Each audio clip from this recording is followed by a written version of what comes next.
Hello student, APS online classes में आपका स्वागत है। आज हमारा क्वेश्चन नंबर 15 जिसको हम हल करेंगे। तो प्रश्न 15 है क्या, आप देखेंगे यदि a की पावर n, प्रश्न को पढ़ेंगे, यदि a की पावर n प्लस b की पावर n अपॉन a की power n minus 1 plus b की पावर n माइनस 1, ये क्या है? ये a तथा b के बीच समांतर माध्य है। तो n का मान ज्ञात कीजिए। समांतर माध्य, जो अभी तक मैंने आप लोगों को समांतर माध्य के बारे में नहीं बताया कि समांतर माध्य क्या होता है। तो समांतर माध्य दो संख्याएं a तथा b, दो संख्याएं a तथा b के बीच समांतर माध्य क्या होता है? a प्लस बी बटे दो, दोनों संख्याओं को जोड़ के दो का भाग दे देंगे, यानी कि माध्य। जैसे कि x तथा y के बीच समांतर माध्य क्या होता है? x प्लस वाई बटे दो। जैसे 5 और 8 के बीच समांतर माध्य क्या होता है? 5 प्लस 8 बटे दो। इस तरह से दो संख्याएं a और b के बीच समांतर माध्य हमको ये दिया गया है, और एक समांतर माध्य हमको दिया गया है ये a और b के बीच, और एक हम जानते हैं, एक क्या जानते हैं? a प्लस बी बटे दो। तो ध्यान से सुनेंगे कि दो संख्याओं a और b के बीच समांतर माध्य एक हमको ये दिया गया है और एक हम जानते हैं। तो a प्लस बी बटे दो, ये दो संख्याओं के बीच a और b के बीच समांतर माध्य का सूत्र होता है, जो किसके बराबर दिया गया है? a की पावर n प्लस b की पावर n बटे a की power n minus 1 plus b की पावर n माइनस 1। ये इक्वेशन हमको दी गई है। दो संख्याओं के बीच समांतर माध्य एक हमको दिया गया है और एक हम सूत्र जानते हैं a और b के बीच। अगर इस जगह पर x y होते तो x तथा y के बीच समांतर माध्य हम लिखते x प्लस वाई बटे दो। तो दो संख्याएं हमको जो दी गई है वो a और b दी गई है। अब इस इक्वेशन को हमको हल करना है, तिरछा गुणा एलसीएम वगैरह लेके हम इसमें n का मान याद करेंगे। n का मान क्या होना चाहिए हम अंदाजा यहाँ पर लगा सकते हैं। n का मान क्या होना चाहिए? यदि हम n के जगह पर 1 रखेंगे, n की जगह अगर 1 रखे तो क्या LHS और RHS बराबर होंगे? देखेंगे a की पावर 1 प्लस b की पावर 1, n बराबर 1 हम अगर आंसर मान रहे हैं तो क्या हो जाएगा? a की पावर 1 प्लस b की पावर 1 बटे a की पावर 1 माइनस 1 0, b की पावर 1 माइनस 1 0 बराबर क्या होगा? a प्लस बी बटे 1 प्लस 1। a की पावर 0 का मान और b की पावर 0 का मान क्या होता है? 1 होता है। किसी भी संख्या की पावर अगर 0 हो, शून्य हो, तो उसका मान 1 होता है। बराबर क्या आ जाएगा? a प्लस बी बटे 2। तो हमारा आंसर तो यहाँ पर तय हो गया कि आंसर यहाँ पर n का मान 1 होगा। अगर इसमें n का मान 1 रख दिया जाए n की जगह पर, चारों जगह पर, तो a प्लस बी बटे 2 आएगा, और a प्लस बी बटे 2 क्या होता है? a और b के बीच समांतर माध्य होता है। अब n बराबर जो 1 है आंसर हमारा, वो लेके किस तरह से आएंगे? हम इस इक्वेशन को हल करेंगे। किस तरह से हल कर रहा हूं मैं? तिरछा गुणा से, इस तरह से। तो देखेंगे 2 गुणा a की पावर n प्लस b की पावर n, इसका गुणा इससे कर दिया। ये क्या है? दो संख्याओं के बीच समांतर माध्य का सूत्र होता है, और ये दो संख्याओं a और b के बीच समांतर माध्य दिया गया है। दोनों समांतर माध्य आपस में बराबर हो जाएंगे, और अब हम इसको हल कर रहे हैं। 2 का गुणा इससे कर दिया बराबर, तिरछा गुणा हो रहा है, a प्लस बी का गुणा इसका गुणा इससे करेंगे, क्या आएगा? a की power n minus 1 plus b की पावर n माइनस 1। आगे हल करेंगे, या 2a की पावर n प्लस 2b की पावर n, 2 का गुणा कर दिया अंदर बराबर, इसका गुणा इससे करिए, क्या आएगा? a डॉट a की पावर n माइनस 1, इसका गुणा इससे करिए, क्या आएगा? प्लस a गुणा b की पावर n माइनस 1। अब b का गुणा करेंगे इससे, प्लस b गुणा a की पावर n माइनस 1, लास्ट है b का गुणा इससे करेंगे, प्लस b डॉट b की पावर n माइनस 1, या 2a की पावर n प्लस 2b की पावर n बराबर, ये देखेंगे क्या हो रहा है इस जगह पर, a की पावर 1, ध्यान देंगे a की पावर 1 डॉट a की पावर n माइनस 1,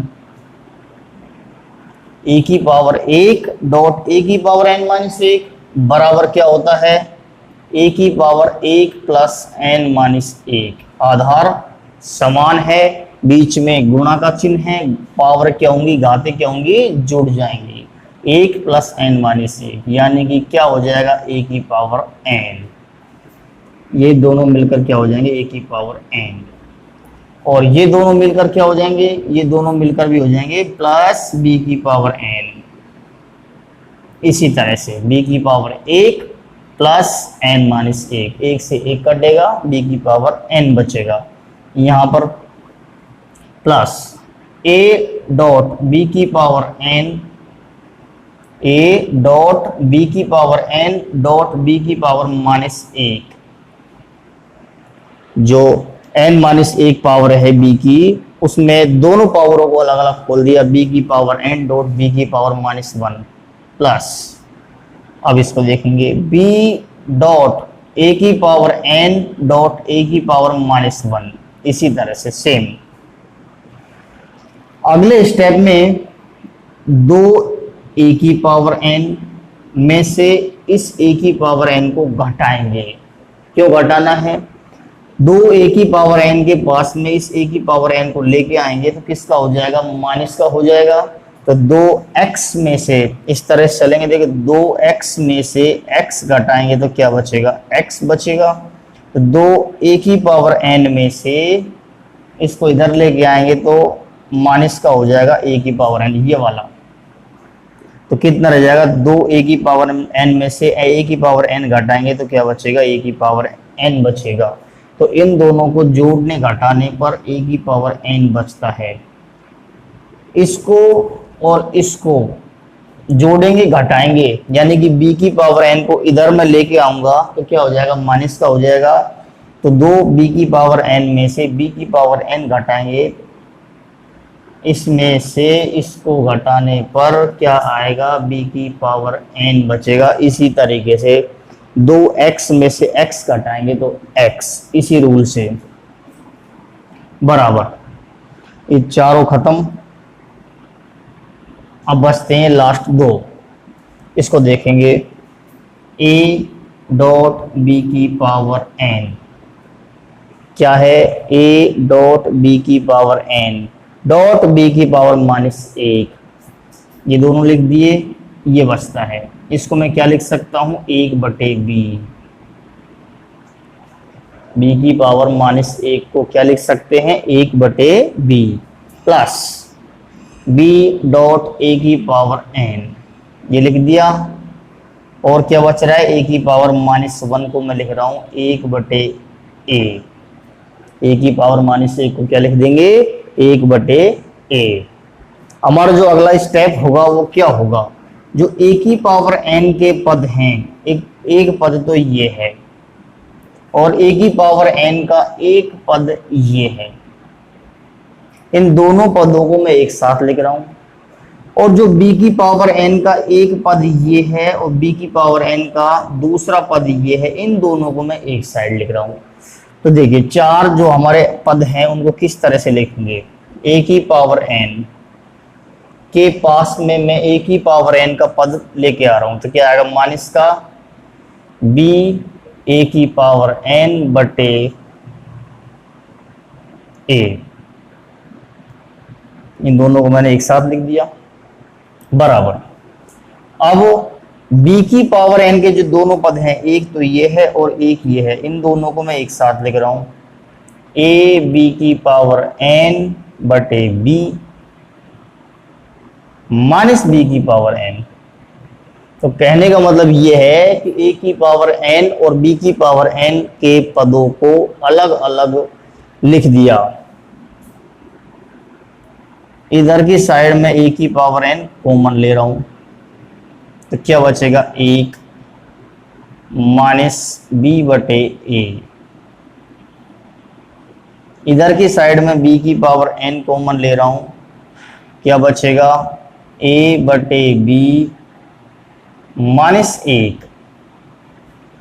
दोनों साइड हमने कॉमन लिया है। या a की पावर n, अब मैं ले रहा हूं एलसीएम, यहां पर आएगा a एलसीएम और इधर की साइड एलसीएम क्या आएगा b। एलसीएम जब लेंगे तो क्या आएगा a माइनस बी, a गुणा 1 a माइनस बी। इधर की साइड b एलसीएम लिया है तो क्या हो जाएगा a माइनस बी। अगले स्टेप में क्या है कि a की पावर n बटे a की पावर n बटे a और क्या बचेगा a माइनस बी। और इधर की साइड b की पावर n बटे b और a माइनस बी, ये दोनों लिख दिए into a minus B cut जाएगा। a की पावर n डॉट a की पावर -1, इसको मैं ऊपर ले जा रहा हूँ।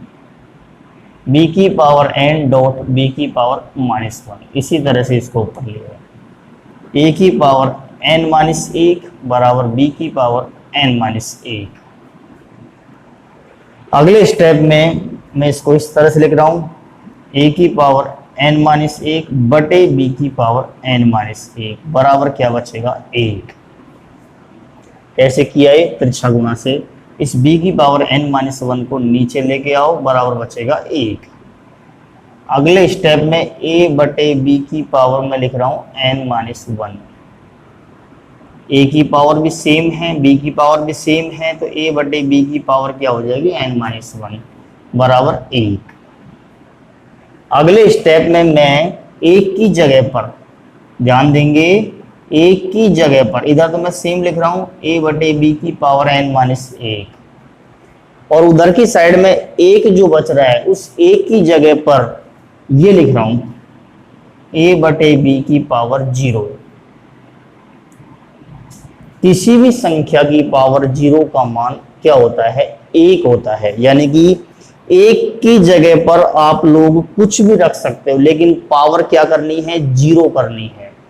पावर अगर किसी संख्या की 0 हो जाती है तो उसका मान क्या होता है? 1 होता है।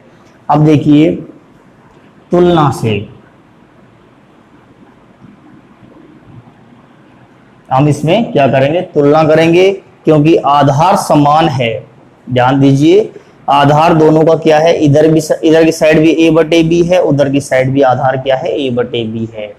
बीच में बराबर का चिन्ह है। जब आधार समान होता है, बीच में बराबर का चिन्ह है, तो घातें भी आपस में क्या होंगी? बराबर हो जाएंगी। n-1 बराबर 0, तो यहां से n बराबर कितना आ जाएगा? 1। ये हमारा क्या होगा? आंसर होगा। n बराबर 1 के लिए ये क्या है? a और b के बीच समांतर माध्य हो जाएगा। अब फिर से देखेंगे कि यदि ये संख्या a और b के बीच समांतर माध्य है तो n का मान ज्ञात कीजिए। एक समांतर माध्य हमको ये दिया गया है, एक समांतर माध्य हम जानते हैं a और b के बीच क्या होता है? a प्लस b बटे 2। दोनों समांतर माध्यों को इक्वल किया, बराबर किया, और उसके बाद तिरछा गुणा करने के बाद हमने कुछ गणना की। गणना करने के बाद लास्ट में हमारा n का मान कितना आता है? 1 आता है, जो हमारा क्या होगा? आंसर होगा। नेक्स्ट क्वेश्चन देखिए, m संख्याओं को ध्यान से पढ़ेंगे प्रश्न। m संख्याओं को 1 और 31 के बीच रखने पर प्राप्त अनुक्रम एक समांतर श्रेणी बन जाता है और 7वीं एवं m-1वीं संख्याओं का अनुपात 5/9 है, तो m का मान ज्ञात कीजिए। देखें, m संख्याओं को माना a1, a2, a3, a4, am, कितनी संख्याएं हो गई? m संख्याएं। m संख्याओं को माना a1, a2, a3, am को 1 तथा 31 के बीच रखा गया। प्रश्न क्या है? m संख्याओं को 1 और 31 के बीच रखा गया। तो हमने m संख्याएं कौन कौन सी रखी है? a1, a2, a3, am, last है am। m संख्याओं को 1 और 31 के बीच रख दिया, तब 1, a1, a2, a3 और am और 31, 1 और 31 के बीच हमने m संख्याएं डाल दी, रख दी, तब प्राप्त अनुक्रम, जो ये हमारा अनुक्रम हमको प्राप्त हो रहा है, AP में है, समांतर श्रेणी में है।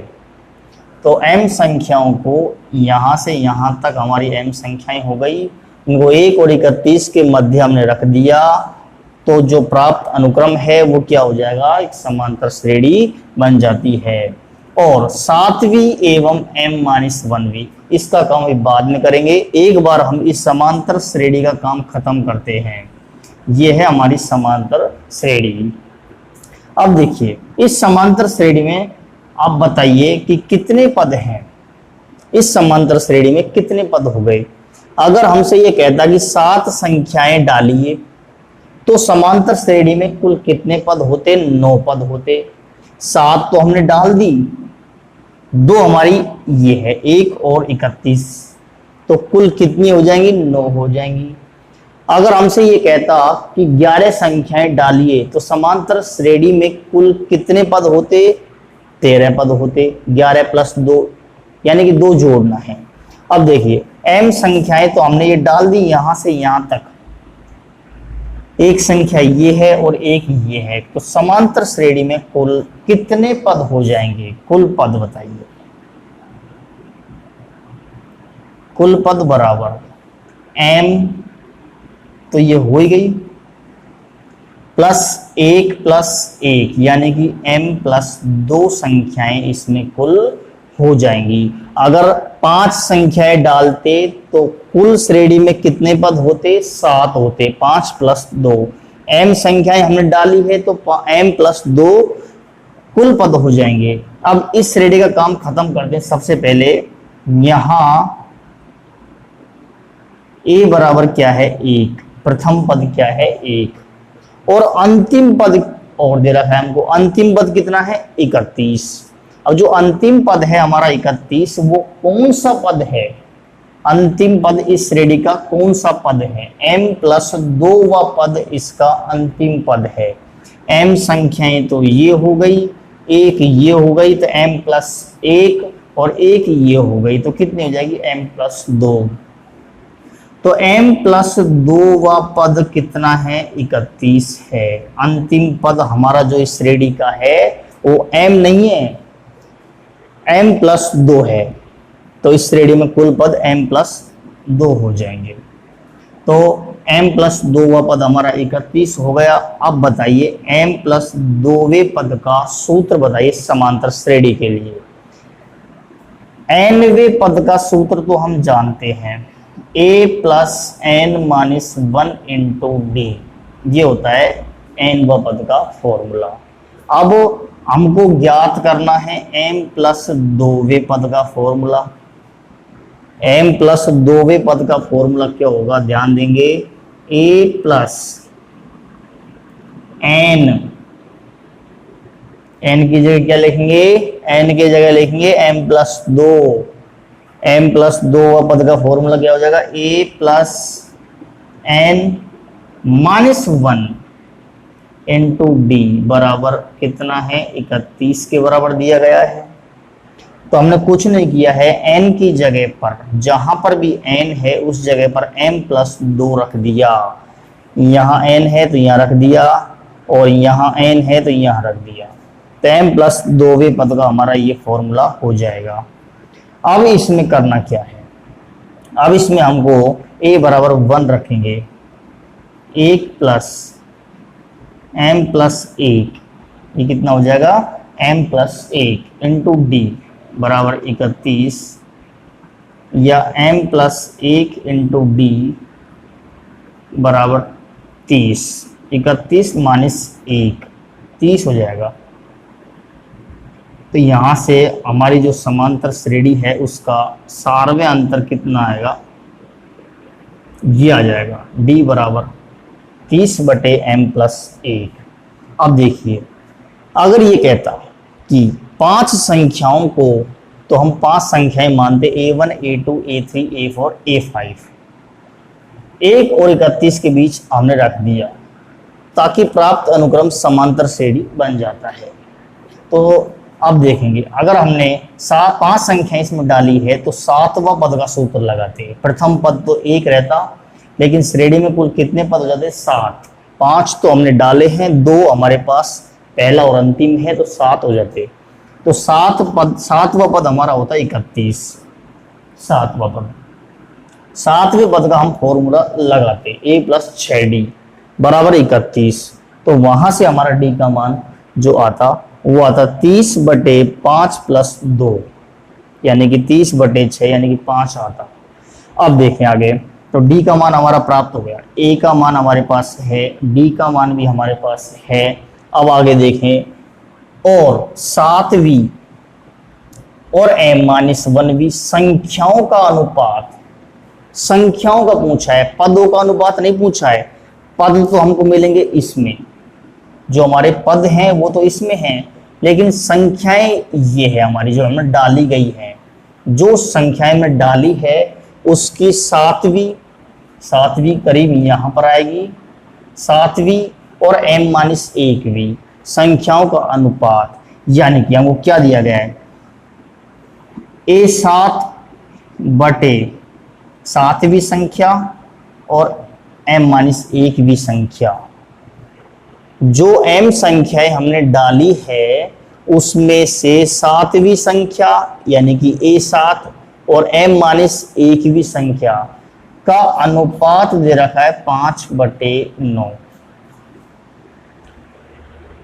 अब ये बताइए कि 7वीं जो संख्या है, 7वीं संख्या, ये पहली, ये दूसरी डाली हमने, ये तीसरी डाली, इस तरह से ये 7वीं संख्या डाली, ये mवीं संख्या डाली।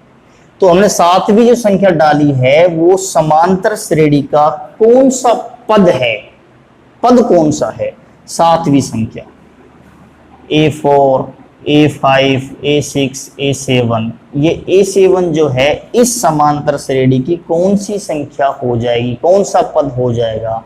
तो देखेंगे ये a7 जो है हमारा कौन सा पद है, 8वां पद हो जाएगा। a7 हमको निकालना है, 7वीं संख्या जो है समांतर श्रेणी में आकर 8वां रूप ले लेती है, 8वां स्थान ले लेती है, क्योंकि एक संख्या ये हमारी प्रारंभ में बढ़ जाती है। तो गिनेंगे अब 1 2 3 4 5 6 7 8। तो जो a7 जो है 7वीं संख्या जो है वो समांतर श्रेणी के अंदर 8वां पद है, तो इसका मतलब हो गया 8वां पद, a7 बराबर t8, 7वीं संख्या श्रेणी का 8वां पद हो जाएगा। और क्या किया हमने, एक संख्या प्लस किए केवल, कौन सी करिए, शुरू की संख्या, क्योंकि ये ऐड हो रही है इसके अंदर, लास्ट वाली संख्या कोई इसमें मैटर है ही नहीं। अब है m-1वीं संख्या, जो हमारी m-1वीं संख्या आएगी, जो हमने डाली है m-1वीं संख्या इस जगह पर होती है। mवीं संख्या जो है हमारी अंतिम, उससे ठीक पहले वाली संख्या, इस m संख्या में डालिए, इसमें m-1वीं संख्या श्रेणी का कौन सा पद है, इस श्रेणी का, समांतर श्रेणी का कौन सा पद है, 1 प्लस कर दो, केवल हमको 1 प्लस करना है, प्रारंभ की संख्या जो है वो प्लस करनी है। तो m माइनस एक भी संख्या है हमारी, तो हमारा कौन सा पद हो जाएगा, m माइनस एक में प्लस एक कर दो, जैसे हमने 7 में प्लस एक किया तो t 8 ये हो जाएगा।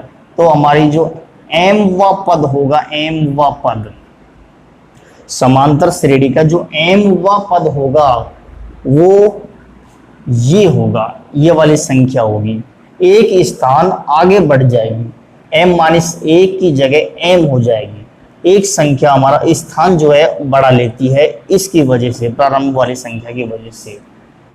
क्योंकि सातवीं संख्या, ये वाली सातवीं संख्या जो होगी समांतर श्रेणी की, कौन सा पद होगा, आठवां पद होगा। सातवीं संख्या जो हमने डाली है समांतर श्रेणी के अंदर 1 और 31 के बीच, तो समांतर श्रेणी में अगर इसको रखेंगे सातवीं संख्या को, तो ये समांतर श्रेणी में जाकर 8वां स्थान लेती है, इसलिए इसका मान T8 से निकलेगा, जिसका फॉर्मूला हो गया a प्लस 7d। 8वां पद का सूत्र होता है समांतर श्रेणी के लिए a प्लस 7d बराबर, a का मान कितना है 1 प्लस 7 इंटू d का मान कितना है 30 बटे m प्लस 1।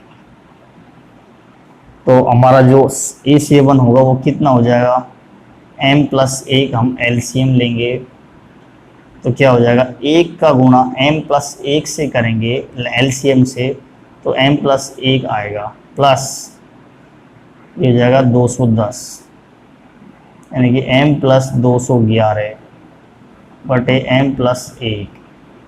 ये क्या होगा, सातवीं संख्या हो जाएगी, समांतर श्रेणी का 8वां पद हो जाएगा। तथा m माइनस एक भी संख्या, m माइनस एक भी संख्या समांतर श्रेणी में अगर रखेंगे इसको, तो समांतर श्रेणी में ये 8m स्थान लेगी, क्योंकि एक प्लस हो जाएगी, पहली वाली संख्या इसमें प्लस हो जाती है। तो m भी संख्या का सूत्र होता है m व पद का a plus m minus 1 into D. m व पद का सूत्र होता है a plus m minus 1 into D. a का मान 1 रखेंगे, m माइनस 1 इंटू डी का मान रखेंगे हम 30 बटे m प्लस 1। a और d का मान हमने इसमें रख दिया। उसके बाद m प्लस 1 उसी तरीके से हम LCM लेंगे, तो m प्लस 1 का गुणा LCM से करेंगे, 1 का गुणा तो क्या आएगा, m plus 1 plus 30m minus 30, और जो हमारी m माइनस 1 भी संख्या आएगी वो क्या आ जाएगी, 31m माइनस 29 बटे m प्लस 1।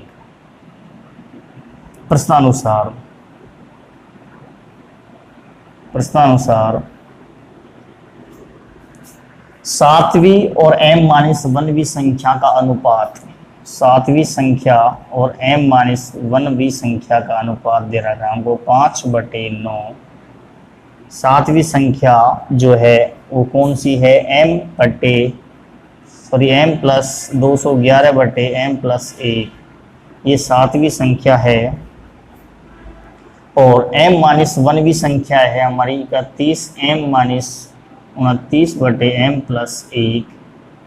m प्लस 1 से m प्लस 1 कट जाएगा, कितना हो जाएगा, m प्लस 211 बटे 31m माइनस 29 बराबर 5/9। उसके बाद हमने तिरछा गुणा किया है, 9 का गुणा m से करेंगे तो 9m, और 9 का गुणा हम करेंगे 211 से तो कितना आ जाएगा 1899 बराबर 31m का 5 से गुणा करेंगे तो 155m माइनस 29 का 5 से करेंगे तो क्या है 145। तिरछा गुणा से हमने इसको हल किया है। और उसके बाद 155 m में से 9 m घटाने पर 146 m आएगा। इन दोनों अचरों को घटाएंगे, जोड़ेंगे तो क्या आएगा 2040। तो m का मान यहाँ से 2040 बटे 146 करेंगे तो 14 बार कटेगा, तो हमारा m का मान कितना आएगा 14 आएगा। तो हमने ऐसी 14 संख्याएं इसके अंदर डाली है। तो m संख्याओं को यानी कि 14 संख्याओं को हमने 1 और 31 के मध्य रखा है, जिससे हमारा प्राप्त अनुक्रम क्या है समांतर श्रेणी बन जाता है। और ये कह रहा है कि 7वीं संख्या और ये हो जाएगा 14 माइनस 1 यानी कि 13वीं संख्या का अनुपात जो होगा हमारा 5/9 होगा। जांच कर सकते हो आंसर की कि 7वीं संख्या यानी कि T8 ज्ञात कर सकते हो और ये T14, ये दोनों ज्ञात करके हम 5/9 ला सकते हैं। तो हमारा m बराबर 14 आंसर होगा। क्वेश्चन नंबर 17 देखिए, एक व्यक्ति ऋण का भुगतान 100 रुपये की प्रथम किस्त से शुरू करता है। यदि वह प्रत्येक किस्त में 5 रुपये की वृद्धि करता है तो 30वीं किस्त उसकी क्या हो जाएगी। तो देखें प्रश्नानुसार ये प्रश्न किस में है, समांतर श्रेणी में है। जो हमारा अंतर है 5 रुपये का है। प्रथम किस्त 100 रुपये हो जाएगी, अगली किस्त 105, उसके बाद 5 रुपये बढ़ाएंगे 110। इस तरह से हमारा ये क्या एक समांतर श्रेणी बनती है। तो यहाँ पर प्रथम पद क्या है हमारा 100 और अंतर कितने का है 5 रुपये का, तो डी क्या हो जाएगा 5। अतः 30वीं किस्त बराबर a + 29d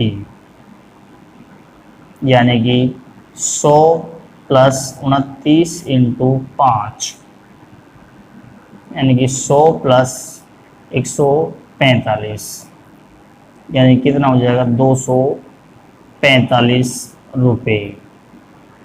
तो उस व्यक्ति की 30वीं किस्त क्या हो जाएगी 245 रुपये होगी। क्वेश्चन नंबर 18 देखिए, बहुभुज के दो क्रमिक अंत्यकोणों का अंतर 5 डिग्री है। एक बहुभुज है जिसमें भुजाओं की संख्या हमको पता नहीं है कि त्रिभुज है या चतुर्भुज है या पंचभुज है या षडभुज है, पता नहीं।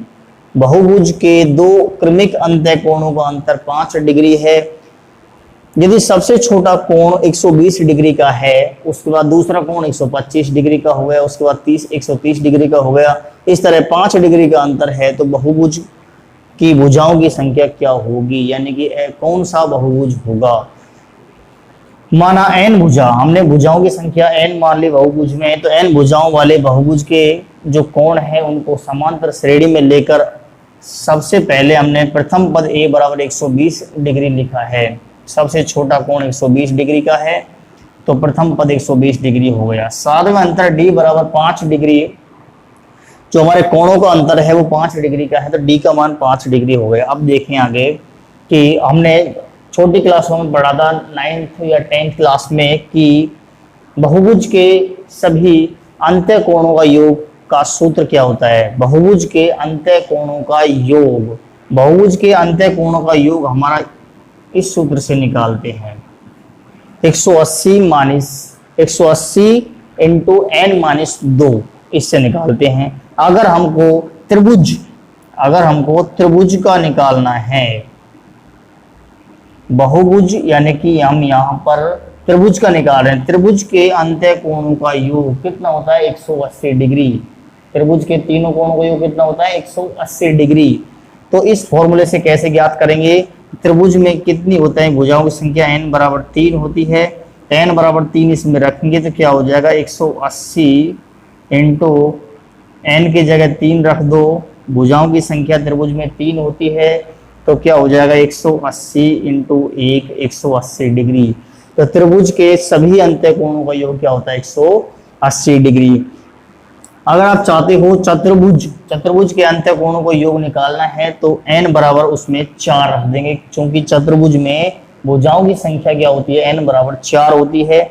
तो 180 × n-4 -2, n की जगह 4 रखेंगे तो 180 × 2 रह जाएगा, यानी कि 360 डिग्री। तो तो चतुर्भुज के चारों कोणों का योग कितना होता है 360 डिग्री। अगर हम चाहते हैं 10 भुजा वाले बहुभुज के अंत्य कोणों का योग क्या होता है, तो n बराबर 10 रखकर इसमें हम अंत्य कोणों का योग, जैसे बहुभुज इस तरह से है, अब इसमें देखो कितने कोण बनेंगे 1 2 3 4 5 6 7, ये 7 भुजा वाला बहुभुज है, यानी कि सप्तभुज। इसके अंत्य कोणों का योग कहीं पर भी आता है कंपटीशन में तो n बराबर 7 इसमें रखेंगे इस फॉर्मूले में, तो इसके सभी अंत्य कोणों का योग ज्ञात हो जाएगा।